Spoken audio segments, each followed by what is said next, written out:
Aujourd'hui, je souhaite partager avec vous quelque chose de très important, un secret bien gardé. Ce secret est assez particulier, car une seule personne détient l'information à son sujet, et ce secret te concerne directement.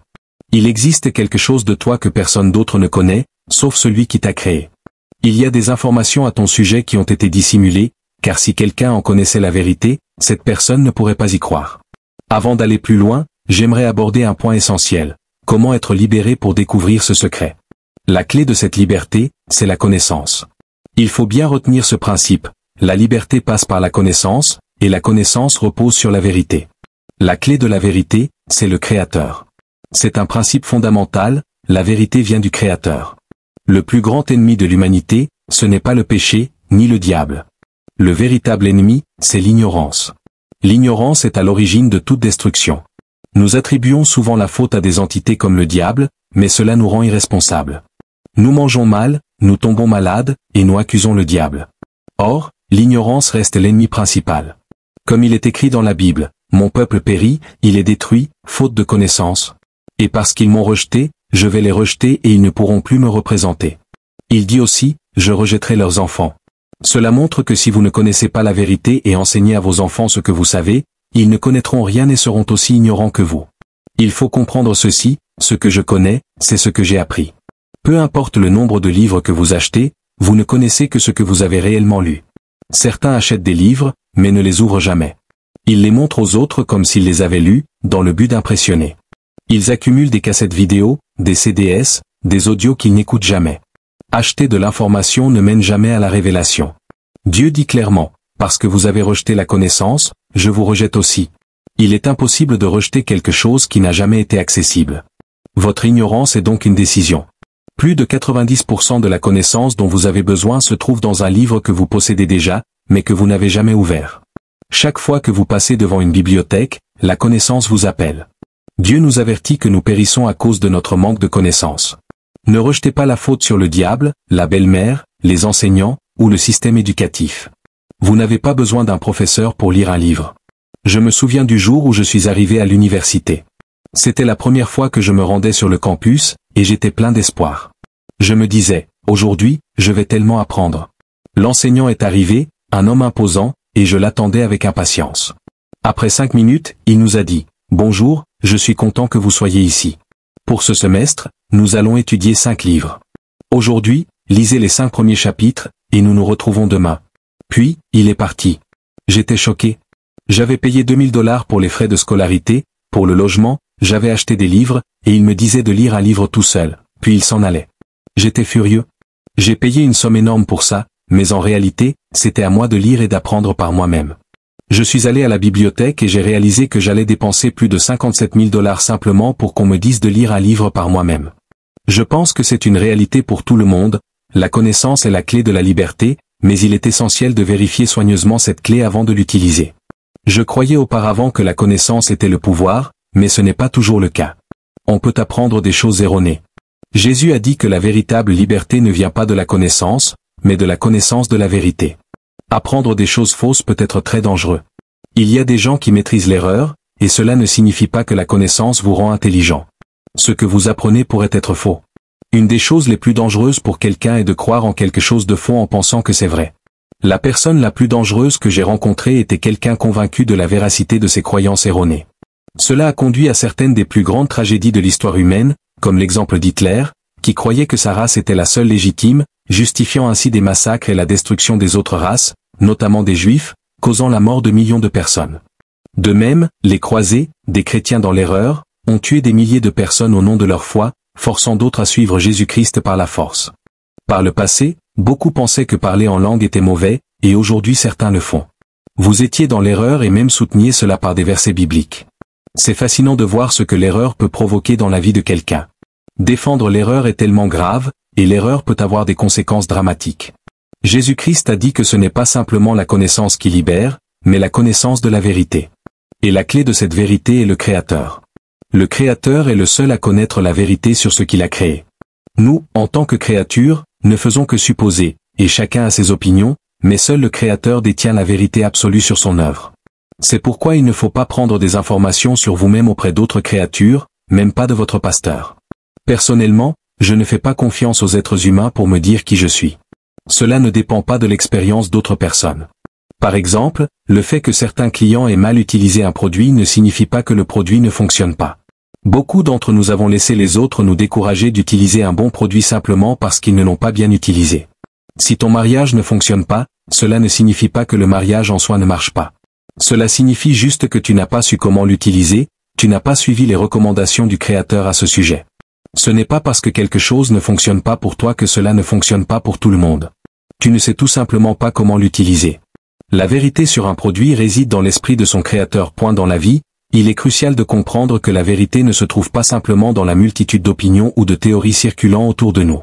Le monde moderne, avec ses nombreuses informations, ses médias et ses influences extérieures, nous pousse parfois à accepter des vérités qui ne sont que des constructions humaines. Cependant, cette quête de vérité doit toujours commencer par une réflexion profonde sur ce que nous croyons et sur les sources de cette connaissance. Le Créateur, seul, détient la vérité ultime sur ses créations. Cela inclut non seulement les objets matériels, mais aussi chaque être humain, chaque pensée, chaque émotion. En tant que créatures limitées, nous pouvons certes apprendre des choses, mais nous devons toujours nous rappeler que notre compréhension est partielle. La vérité que nous découvrons peut être influencée par des biais, des croyances culturelles ou même des intérêts personnels.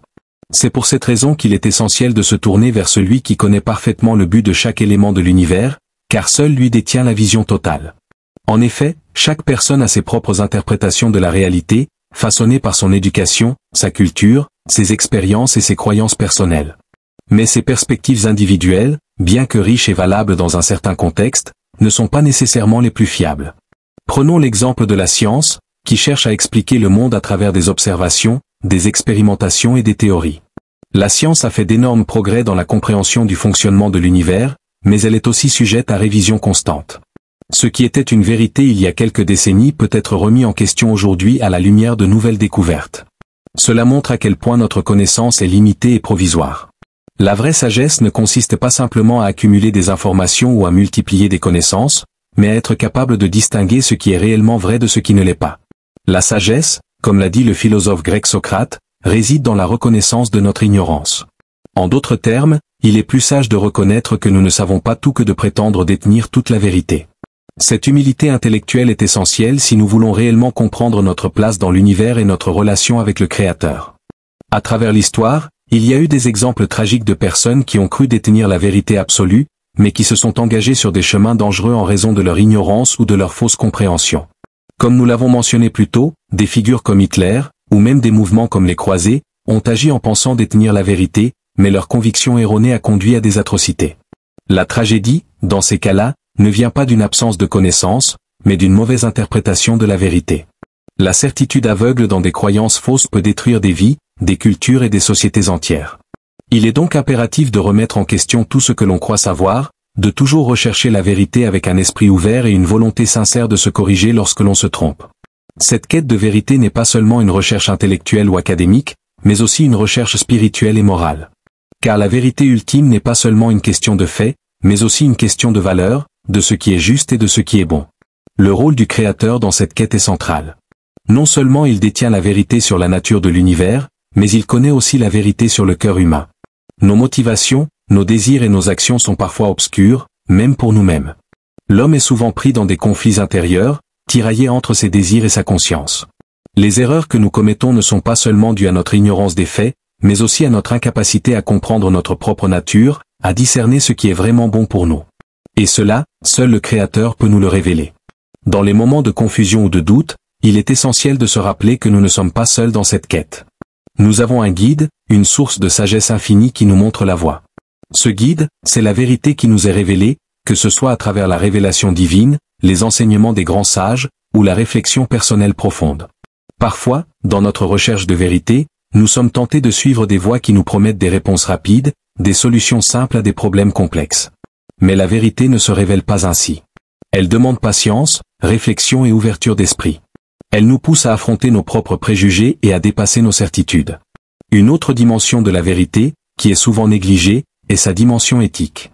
Car connaître la vérité, c'est aussi savoir ce qu'il faut faire avec cette connaissance. La vérité n'est pas une fin en soi, mais un moyen de vivre de manière plus authentique et plus juste. Par exemple, quelqu'un qui découvre la vérité sur un sujet spécifique, mais qui choisit de ne pas agir selon cette vérité, est en quelque sorte coupé de la pleine expérience de la vérité. Car connaître la vérité implique aussi de vivre en accord avec elle. La connaissance, pour être véritablement libératrice, doit se traduire par des actions qui respectent cette vérité.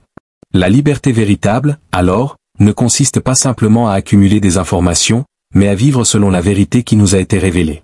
C'est une liberté intérieure, une libération des chaînes de l'ignorance, de la confusion et des faux jugements. C'est un chemin de croissance spirituelle, intellectuelle et morale. Dans notre monde moderne, où l'accès à l'information est plus facile que jamais, il peut sembler difficile de discerner la vérité parmi tant de voix.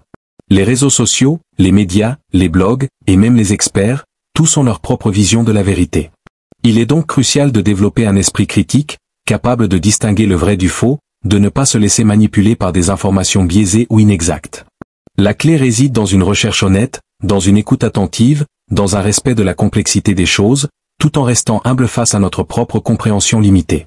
Nous devons aussi nous rappeler que la vérité n'est pas toujours confortable.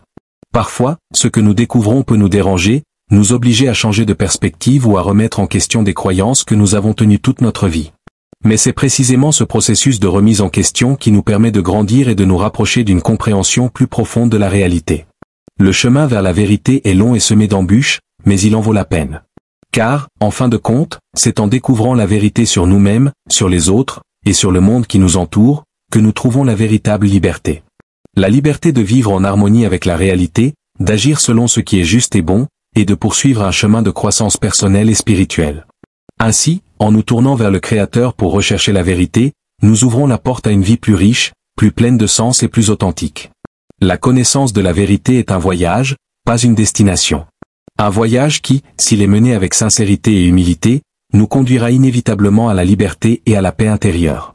Le Créateur, qui connaît la vérité ultime, nous guide à travers ce voyage, nous aidant à discerner ce qui est réel et ce qui ne l'est pas.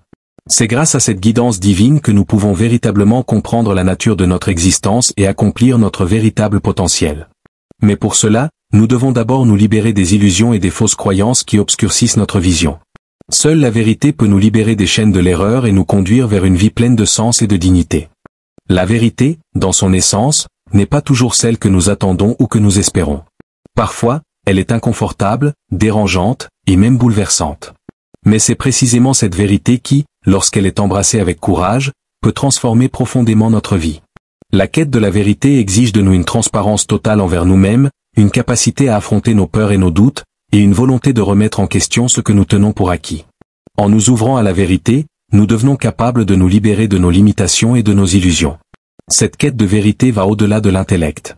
Bien qu'il soit crucial d'acquérir des connaissances et de comprendre les faits, la véritable compréhension de la vérité réside dans notre capacité à appliquer cette connaissance de manière juste et équitable. Un homme peut connaître une grande quantité de faits scientifiques, mais s'il n'a pas la sagesse de les utiliser pour le bien de l'humanité, cette connaissance ne sert à rien. Ce n'est pas simplement le savoir qui est important, mais la manière dont nous l'utilisons pour créer un monde meilleur, plus juste et plus harmonieux. Il est également essentiel de comprendre que la vérité ne peut être réduite à des concepts abstraits ou des théories idéologiques. La vérité est aussi pratique et concrète. Elle est dans les petites choses du quotidien, dans la manière dont nous traitons les autres, dans la façon dont nous agissons face à des défis, dans notre relation avec le monde naturel. Par exemple, la vérité sur l'environnement n'est pas seulement une question scientifique, elle est aussi une question de responsabilité morale. La manière dont nous traitons la planète et les générations futures dépend de notre compréhension de la vérité sur la nature, sur notre place dans le monde, et sur notre rôle en tant que gardien de la Terre. Lorsque nous agissons en connaissance de cette vérité, nous agissons de manière responsable, et nous contribuons à préserver ce qui est précieux. De même, la vérité dans nos relations humaines est cruciale. Trop souvent, nous dissimulons nos vrais sentiments ou nos pensées, par peur du rejet ou du jugement. Nous construisons des masques pour cacher notre vulnérabilité. Mais c'est dans l'honnêteté et la transparence que naît la véritable connexion humaine. La vérité, dans ce contexte, n'est pas seulement une question de dire ce que l'on pense, mais aussi de se montrer ouvert et réceptif à ce que l'autre a à dire. Les relations authentiques sont basées sur la confiance, et cette confiance ne peut exister que lorsque nous sommes prêts à accepter la vérité de l'autre, même si cette vérité est difficile à entendre. Dans la sphère sociale et politique, la quête de la vérité est également d'une importance capitale. Trop souvent, des discours populistes, des idéologies extrêmes ou des manipulations médiatiques cherchent à façonner la perception de la réalité en fonction d'intérêts particuliers. Ceux qui détiennent le pouvoir de contrôler l'information peuvent influencer l'opinion publique et façonner la vérité à leur guise. C'est pourquoi il est essentiel de rester vigilant, d'exercer un esprit critique et de chercher la vérité au-delà des apparences. Dans un monde où la désinformation se propage rapidement, il devient de plus en plus difficile de discerner le vrai du faux. Cependant, la vérité n'est jamais relativiste. Elle existe, même si elle est parfois cachée derrière des mensonges et des manipulations. Notre responsabilité, en tant que citoyens, est de rechercher cette vérité, de la défendre et de l'appliquer dans nos actions. Cela nous amène à la question de l'autorité. Qui avons-nous choisi comme autorité pour guider notre compréhension de la vérité? Parfois, les sociétés humaines ont tendance à donner trop de pouvoir à des individus ou à des institutions qui prétendent détenir la vérité. Que ce soit dans le domaine religieux, politique ou scientifique, il existe toujours un risque de suivre aveuglément des figures d'autorité sans remettre en question leurs enseignements. Pourtant, la vraie autorité, celle qui mérite notre confiance, est celle qui est en accord avec la vérité absolue, celle qui est en harmonie avec la sagesse divine. Cela ne signifie pas que nous devons rejeter toute forme d'autorité, mais que nous devons être capables de discerner la vérité qui se cache derrière les paroles des autorités. Cela peut être particulièrement pertinent dans le domaine spirituel. Les religions du monde offrent des perspectives diverses sur la vérité et la manière de l'atteindre. Chaque tradition a sa propre vision, et parfois ces visions peuvent sembler contradictoires. Pourtant, dans toutes ces traditions, il existe un fil conducteur, la recherche de la vérité. La vérité divine, la vérité spirituelle, est celle qui guide les croyants à vivre une vie juste, vertueuse et pleine de sens. Chaque religion, dans son essence, cherche à reconnecter l'individu avec une vérité plus profonde, celle qui transcende les réalités matérielles et les limitations humaines. Mais cette quête spirituelle ne doit pas être utilisée comme un prétexte pour justifier des actes injustes ou cruels. La vérité divine ne peut jamais être un outil de manipulation ou de domination, elle est toujours une force de libération. La vérité ne se trouve pas uniquement dans des textes anciens ou des dogmes. Elle se trouve aussi dans la capacité à vivre selon des principes universels qui transcendent les différences culturelles, religieuses ou sociales. Ces principes incluent l'amour, la compassion, la justice, et la recherche du bien-être de tous. Lorsque nous vivons ces principes, nous vivons selon la vérité, car ces valeurs sont en harmonie avec la réalité profonde de notre humanité. Ils sont la clé pour comprendre la nature divine de notre existence et la véritable signification de la vie. La vérité est aussi un processus de transformation intérieure. Plus nous nous rapprochons de la vérité, plus nous sommes amenés à changer. Nous sommes appelés à renoncer à nos fausses croyances, à nos préjugés et à nos attachements égoïstes, pour adopter une vision plus juste et plus claire de la réalité. Ce processus peut être difficile et douloureux, car il nécessite de sortir de nos zones de confort, de remettre en question des idées et des comportements qui ont façonné notre identité pendant longtemps. Mais c'est aussi ce processus qui nous permet de grandir spirituellement et intellectuellement. À mesure que nous découvrons la vérité, nous devenons plus libres, plus conscients de nous-mêmes et plus ouverts aux autres. La liberté véritable n'est donc pas simplement une question de droit ou d'indépendance extérieure, mais une question de liberté intérieure. La connaissance de la vérité nous libère des chaînes de l'ignorance, de l'illusion et de la peur. C'est une libération profonde qui touche à notre être tout entier, qui nous permet de vivre en harmonie avec nous-mêmes et avec le monde qui nous entoure. Ce n'est que lorsque nous embrassons la vérité, dans toute sa complexité et sa profondeur, que nous pouvons vivre une vie pleine, authentique et épanouie. La vérité, en définitive, est la lumière qui éclaire notre chemin, qui nous guide à travers les ténèbres de l'ignorance et du doute. Elle est à la fois un but et un voyage, une destination à atteindre et un processus de transformation continue. Lorsque nous cherchons la vérité avec sincérité et humilité, elle nous révèle non seulement le monde qui nous entoure, mais aussi la vérité sur nous-mêmes, sur notre place dans l'univers et sur notre relation avec le Créateur. Et dans cette vérité, nous trouvons la liberté de vivre authentiquement, de créer un monde meilleur et de réaliser notre véritable potentiel. Ainsi, la vérité n'est pas seulement un savoir à acquérir, mais une expérience à vivre. C'est dans cette expérience que réside la véritable liberté, celle qui permet à chaque individu de se libérer des limitations de l'ignorance et de la fausse connaissance, et de s'épanouir pleinement dans la lumière de la vérité divine.